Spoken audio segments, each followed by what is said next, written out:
Predator, Killer of Killers is out on Disney+, directed by Dan Trachtenberg and Joshua Wasung.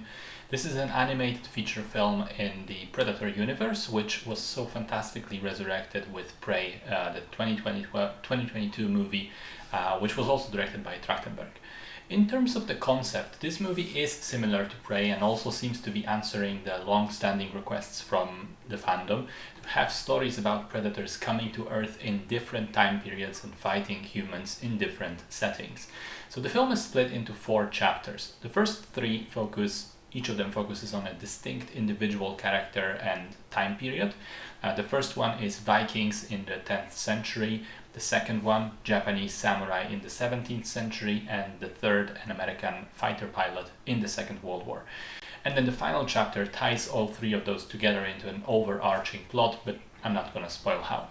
And I have to say, this has been a blast. Great concept and setup, great execution, properly violent, beautiful looking. It was partly inspired by Arcane, and even had some of the same animators working on it. Admittedly, the animation in Predator is not as crisp and fluid as it was in Arcane, but you can definitely see the similarities in style. I loved the first 2 chapters. Both the Viking and the samurai setting are incredible, and the Japanese one even goes as far as to not have any dialogue in it, except for a few lines at the very beginning and a few lines at the very end. I will say the fighter pilot segment is the weakest, and the protagonist of that one is also the weakest character, and also the sequences with him are a bit too cartoonish, with the hanging off the plane and so on. But I'm willing to let that slide because the movie once again improves for the grand finale. And for all the great, brutal, violent action, it manages to also be interesting thematically with its characters. Ursa learning to let go of revenge and becoming the shield and the mother figure towards the end. The samurai having to find it in himself to work together with others instead of on his own.